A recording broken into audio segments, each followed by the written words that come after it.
In this video, we will study switch case statement. Switch case statement if else if ladder का alternative है. Means कि जो भी programme हम if else if ladder के through बनाते हैं वो सारे प्रोग्राम्स हम स्विच केस स्टेटमेंट के थ्रू भी बना सकते हैं. इफ एल्स इफ लैडर हम तब यूज़ करते हैं जब हमारे पास बहुत सारी कंडीशंस होती हैं, ऑप्शंस होते हैं चेक करने के लिए, तब हम if else if ladder use करते हैं. तो यहाँ पर भी स्विच केस में कई सारे केसेस होंगे चेक करने के लिए. So that is why it is alternative of if else if ladder. Thus it is a multi-way branch statement. Switch case is a multi-way branch statement. तो दोनों में सिर्फ ये डिफरेंस है कि जो स्विच केस के थ्रू अगर हम कोई प्रोग्राम बनाते हैं तो वो जल्दी एग्जीक्यूट होता है, it runs faster than if else if ladder. और स्विच केस के जो प्रोग्राम्स होते हैं वो ज़्यादा रीडेबल होते हैं. Means it does not seems to be complicated. अब हम इसका सिंटेक्स देखते हैं. ये यहाँ पर मैंने सिंटेक्स लिखा है. स्विच क्या है? एक कीवर्ड है, स्विच कीवर्ड है और उसके साथ है एक्सप्रेशन. इफ एल्स में हमने देखा था कि जो एक्सप्रेशन था या कंडीशन थी वो ट्रू और फॉल्स में रिजल्ट करती थी. बट यहाँ पर स्विच के केस में एक्सप्रेशन जो है वो ट्रू एंड फॉल्स नहीं देगा, वो एक वैल्यू देगा, रिजल्ट देगा. और वो रिजल्ट जो है एक कांस्टेंट वैल्यू होनी चाहिए. अगर कांस्टेंट वैल्यू नहीं है तो वो इनवैलिड कंसिडर होगा. Then parenthesis curly bracket of switch begins and it ends here. इसके बीच में कई सारे केसेस होंगे. Case value 1. केस यहाँ पर कीवर्ड है. Case is a keyword. Value 1 कुछ भी वैल्यू हो सकती है, नंबर भी हो सकता है या फिर कैरेक्टर भी हो सकता है. अब यहाँ पर इस एक्सप्रेशन का जो रिजल्ट आया है वो यहाँ से वो कंपेयर करेगा, चेक करेगा. अगर वो मैच हो जाता है तब ये कोड एग्जीक्यूट होगा जो भी इस केस के अंदर मेंशन्ड है. सपोज यहाँ पर एन एक्सप्रेशन जो है, एक्सप्रेशन की जगह मैं एन लिख देती हूँ. तो अगर एन की वैल्यू 1 है तो केस वैल्यू 1 मीन्स 1, एन की वैल्यू 1 मैच हो गई तो this code will execute. Code to be executed if N is equals to 1 and break. Break का क्या काम है? ब्रेक जो है स्विच से बाहर आने के लिए है. ये स्विच का ब्रैकेट यहाँ क्लोज हुआ, इसके बाहर जो भी नेक्स्ट लाइन है उसको एग्जीक्यूट करेगा. Means break is to go out of the switch, या फिर जो फ्लो ऑफ कंट्रोल है उससे जंप करके बाहर आ जाता है स्विच के एंड एग्जीक्यूट्स द लाइन और the instruction following the switch statement. अब अगर ये केस मैच नहीं हुआ, सपोज एन की वैल्यू 1 नहीं है, तब वो केस 2 की वैल्यू चेक करेगा. केस 2 वैल्यू 2, अगर एन की वैल्यू 2 होगी तब ये वाला कोड एग्जीक्यूट होगा. Code to be executed if N is equals to 2. Break से it will go out of the switch. बाकी की स्टेटमेंट्स को एग्जीक्यूट नहीं करेगा. इसके बाद कई सारे केसेस हो सकते हैं. Case value 3, case value 4 etcetera and so on. फिर आता है डिफॉल्ट. डिफॉल्ट का मतलब है कि अगर कोई भी केस वैल्यू मैच नहीं होती है तब कंपाइलर डिफॉल्ट पर आएगा, कंट्रोल डिफॉल्ट पर आएगा और ये कोड को एग्जीक्यूट करेगा जो भी यहाँ पर प्रोग्रामर ने लिखा है. Code to be executed if n does not match any cases. इस कोड को एग्जीक्यूट करेगा. देन करली ब्रैकेट से स्विच से बाहर आएगा और नेक्स्ट जो भी लाइन्स हैं उनको एग्जीक्यूट करेगा. तो ये सिंटेक्स था स्विच केस स्टेटमेंट का. अब इसमें बहुत सारे पॉइंट्स हैं समझने के लिए कि अगर आप ब्रेक नहीं लिखेंगे तो क्या होगा, डिफॉल्ट नहीं लिखेंगे तो क्या होगा, केस की वैल्यूज कैसी होनी चाहिए, एक्सप्रेशन कौन कौन से एक्सप्रेशंस वैलिड हैं, इनवैलिड हैं एटसेट्रा. तो ये सारी चीज़ों से पहले हम एक प्रोग्राम डिस्कस करते हैं, उसके बाद ये सारे पॉइंट्स डिस्कस करेंगे. प्रोग्राम है कि अगर आप कोई अल्फ़ाबेट एंटर करते हैं तो it will check whether it is a vowel और a consonant.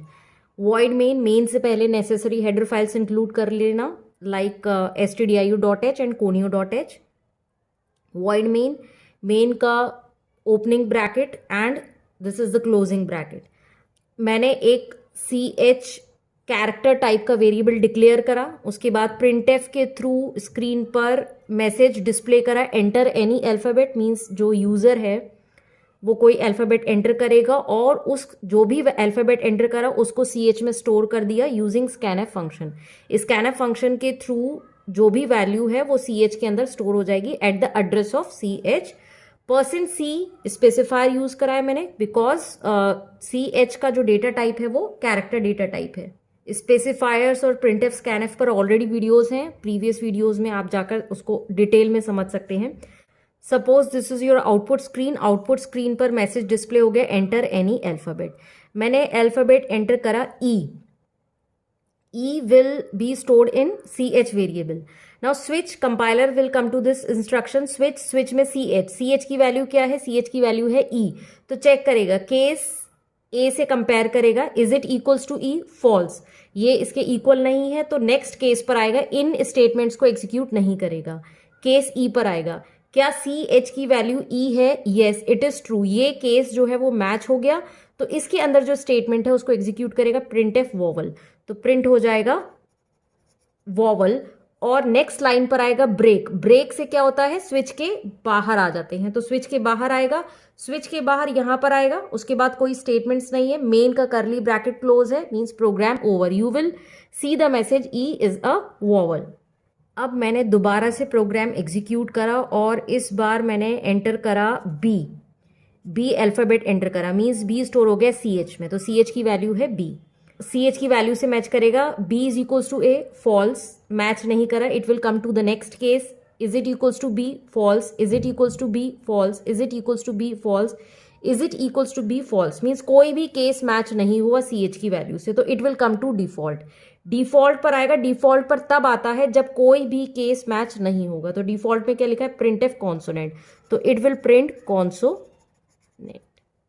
Now I am executing it again, और मैंने इस बार दिया सपोज A, मैंने A दिया, CH की वैल्यू A हो गई, चेक करेगा, केस A ट्रू, ये मैच हो गया फर्स्ट अटेम्प्ट में ही, फर्स्ट केस में, तो printf वॉवल, तो प्रिंट कर देगा वॉवल, और नेक्स्ट लाइन को रीड करेगा। इसमें मल्टीपल स्टेटमेंट्स हो सकती हैं, कई सारी स्टेटमेंट्स हो सकती हैं, इंस्ट्रक्शंस हो सकते हैं, यहां पर एक ही है ब्रेक, ब्रेक से क्या होता है, स्विच के बाहर आ जाएगा, बाहर आते ही program over, so it will just display the message wall.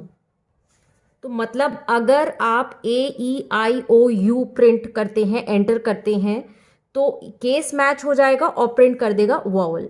लेकिन अगर आप कोई और अल्फाबेट एंटर करते हैं, Z, X, Y, F, G, कोई भी अल्फाबेट एंटर करेंगे तो वो डिफॉल्ट पर जाएगा और प्रिंट कर देगा कॉन्सोनेंट। तो ये बहुत ही सिंपल प्रोग्राम था। अब हम पॉइंट्स पर आते हैं, points to remember which are very very important to understand. सबसे पहला पॉइंट कि nesting of switch statements is allowed. जिस तरीके से हम इफ एल्स को नेस्ट कर सकते हैं, नेस्टेड इफ एल्स होता है एक के अंदर एक, उसी तरीके से स्विच केस भी को भी हम नेस्ट कर सकते हैं, एक के अंदर लिख सकते हैं, लेकिन ये करना नहीं चाहिए, ट्राई टू अवॉइड इट, क्योंकि इसकी वजह से प्रोग्राम जो है बहुत ज़्यादा कॉम्प्लेक्स हो जाता है and it is less readable. Next point, break.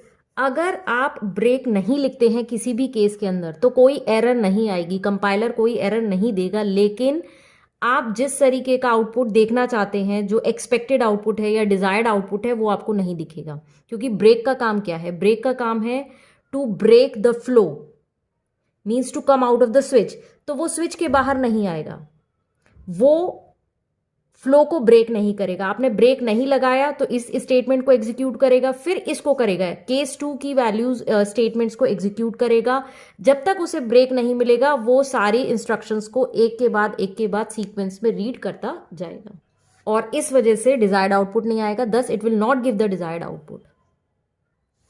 Next point, default. Default is optional, आप इसको नहीं लिखेंगे तो कोई दिक्कत नहीं है, एरर नहीं आएगी, क्योंकि डिफॉल्ट का काम क्या है, डिफॉल्ट तब ये कोड तब एग्जीक्यूट होता है जब कोई भी केस मैच नहीं करेगा। तो अगर आपने डिफॉल्ट नहीं लिखा है तो it will just come out of the switch, switch के बाहर आ जाएगा, कोई भी केस मैच नहीं करा, नो प्रॉब्लम, कोई भी कोड एग्जीक्यूट नहीं करेगा और स्विच के बाहर आ जाएगा। तो अगर आप डिफॉल्ट नहीं लिखते हैं तो it will come out of the switch block. Next point, default कहीं पे भी लिख सकते हैं, ऐसा कुछ नहीं है कि डिफॉल्ट आपको नीचे ही लिखना है, लास्ट में लिखना है, आप डिफॉल्ट स्टार्टिंग में लिख सकते हैं, मिडिल में लिख सकते हैं या सबसे नीचे लिख सकते हैं, कोई दिक्कत नहीं है। जब भी कोई भी केस मैच नहीं करेगा तो कंपाइलर सीधे डिफॉल्ट पर जाएगा, डिफॉल्ट अगर टॉप पर है तो वहां पर वाले कोड को एग्जीक्यूट कर देगा, अगर मिडिल में लिखा है तो वहां एग्जीक्यूट कर देगा, मीन्स डिफॉल्ट आप कहीं पे भी लिख सकते हैं स्विच ब्लॉक के अंदर। नेक्स्ट पॉइंट, केसेस का ऑर्डर कुछ भी हो सकता है, ज़रूरी नहीं है कि आप इंक्रीजिंग ऑर्डर में लिखें या डिक्रीजिंग ऑर्डर में लिखें, आप कैसे भी लिख सकते हैं। आप सपोज केस 2 पहले आपने लिख दिया, कुछ उसकी स्टेटमेंट्स हैं, देन केस 70, केस 1 और 7, देन केस 1। तो कोई ऑर्डर ज़रूरी नहीं है फॉलो करना है, किसी भी ऑर्डर में आप केसेस को मेंशन कर सकते हैं। नेक्स्ट पॉइंट बहुत इंपॉर्टेंट है कि जो ये केसेस की वैल्यूज़ हैं या एक्सप्रेशन की जो वैल्यू है वो कांस्टेंट होनी चाहिए and it should be either integer और कैरेक्टर, या तो इंटीजर होगी या कैरेक्टर होगी, फ्लोट नहीं हो सकती। अगर आपने फ्लोट ली, suppose if you write case 2.5 then it will give an error. Means cases के जो ये वैल्यूज हैं वो फ्लोट नहीं हो सकती हैं, और जो ये एक्सप्रेशन है इसकी वैल्यू भी फ्लोट नहीं हो सकती। n की वैल्यू 1 हो सकती है, 2 हो सकती है, 100, but if you will write 100.005 अगर फ्लोट वैल्यू है तो it will give an error. Switch के साथ जो एक्सप्रेशन है अगर इस तरीके से है 4 + 20 + 3 तो ये वैलिड है। अगर आप इस तरीके से लिखते हैं then it is valid, it will evaluate, compiler will evaluate and it will result in 27, तो इट विल मैच केस 27। अगर आप इस तरीके से लिखते हैं 2 × 5 + 8 इट विल इवैल्यूएट टू 18, तो इट विल मैच केस 18। तो दीज एक्सप्रेशंस आर वैलिड। जो ये है ये एक्सप्रेशन की जगह आप इस तरीके से लिख सकते हैं, कोई एरर नहीं आएगी।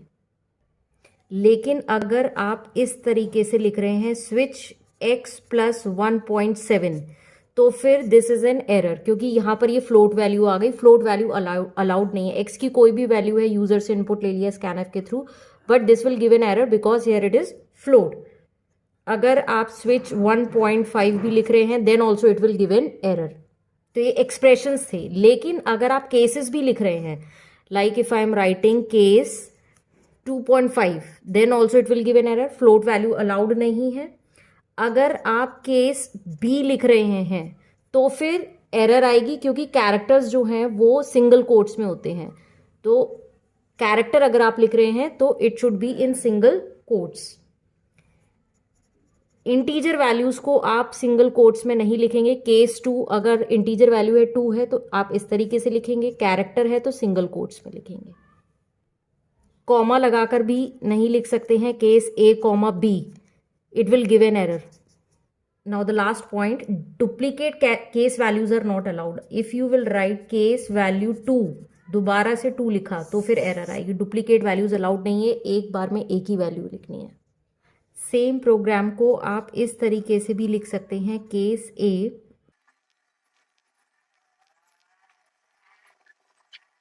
यहाँ पर जितने भी केसेस थे वॉवल्स में A, E, I, O, U, उसमें मैंने कोई भी प्रिंटफ स्टेटमेंट नहीं लिखी है। क्यों? अगर इफ़ आई एंटर E तो चेक करेगा केस E मैच हो गया, यहाँ पर कोई स्टेटमेंट नहीं है, ब्रेक भी नहीं है, तो ब्रेक नहीं है, सब्सिक्वेंट जो भी आगे के इंस्ट्रक्शंस है उनको रीड करेगा। देन केस I पर आएगा blank, case U blank, case O blank, U blank, और फिर केस U को एग्जीक्यूट करेगा प्रिंटफ वॉवल, तो ई के आगे वॉवल प्रिंट हो जाएगा, ब्रेक करके बाहर। मीन्स अगर आप AEIOU कोई भी अल्फ़ाबेट एंटर करते हैं तो फाइनली ये वाली स्टेटमेंट एग्जीक्यूट होनी ही होनी है, प्रिंटफ वॉवल, और फिर ब्रेक से it will come out of the switch. Means जब सारे केसेस में मुझे सिमिलर स्टेटमेंट्स लिखनी है, प्रिंटफ वॉवल सभी में सेम स्टेटमेंट्स है, printf vowel break, printf vowel break, printf vowel break and so on. जब सेम स्टेटमेंट्स हैं तो बार बार लिखने की ज़रूरत नहीं है, आप ब्लैंक छोड़कर लास्ट केस में लिख सकते हैं, क्योंकि कोई भी आप अल्फ़ाबेट एंटर करेंगे तो फाइनली ये वाले केस पर वो आएगा और ये स्टेटमेंट प्रिंट कर देगा।